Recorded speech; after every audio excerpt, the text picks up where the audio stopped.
آخری زمانے میں وہ قائم کی مجلس شورا، آپ کو یاد ہوگا؟ جی، اس میں خواجہ صفدر تھے، جس میں خواجہ صفدر۔ اچھا، مجلس شورا جو کی تو میں نے اردو ڈائجسٹ میں بہت سخت ایڈیٹوریل اس کے خلاف لکھا۔ میں نے کہا یہ ضیاء الحق صاحب ویسے تو اسلام کا اور رسول کریم صلی اللہ علیہ وسلم کا بڑا ذکر کرتے ہیں، لیکن ایک مجلس شورا رسول کریم صلی اللہ علیہ وسلم کے زمانے میں بنی تھی، جس میں سوسائٹی کے سب سے نیک لوگ، سب سے پاکیزہ صالح لوگ تھے، اور ایک ضیاء الحق سے بنائی جس میں سارے بدماش جمع۔ اب اس کے بعد ہوا یہ کہ یہ ضیاء الحق صاحب جو تھے ہر 2 مہینے بعد، کبھی 1 مہینے کے بعد، کچھ 10-15 جو ایڈیٹر تھے جن کو وہ سمجھتے تھے کہ صاحب الرائے ہیں یا جن سے مشورہ کرنا میرے لیے مفید رہے گا، ان کی یہ میٹنگ بلایا کرتا۔ جب یہ میں نے ایک مضمون لکھا، اس کے 10 دن کے بعد انہوں نے میٹنگ بلا لی اور مجھے بھی دعوت نامہ آ گیا۔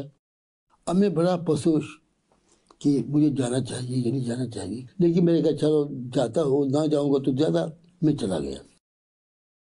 چلے یار وہاں باتیں جس طرح ہوئی، گھنٹہ 2 گھنٹہ کھانا وانا کھایا۔ اس کے بعد وہ ہر ایک سے ہاتھ ملاتے تھے، جو بھی مہمان جاتا تھا رخصت کرتے تھے اسے باقاعدہ، یہ ان کا طریقہ تھا۔ یہی میرے خیال میں نواز شریف نے بھی بہت سی باتیں ان سے سیکھی ہیں۔ تو وہ ہر ایک ساتھ ہاتھ ملاتے تھے، پوچھتے تھے میرے لائق کوئی خدمت ہو، تو لوگ اپنی جو چیزیں لے کے جاتے تھے وہ اس وقت ان کو پکڑا۔ جب میری باری آئی تو مجھے کہا الطاف صاحب آپ ٹھہر جائیے گا، مجھے آپ سے کوئی ضروری بات کرنی۔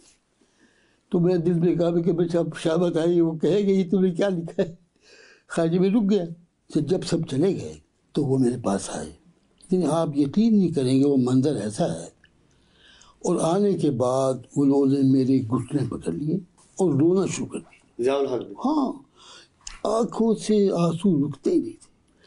کہ الطاف صاحب آپ نے مجھے ایک ایسی بات کی طرف توجہ دلائی ہے کہ میں کتنا بڑا گنہگار ہو گیا ہوں، اور میں نے مجلس شورا آپ نے، اور روئے چلے۔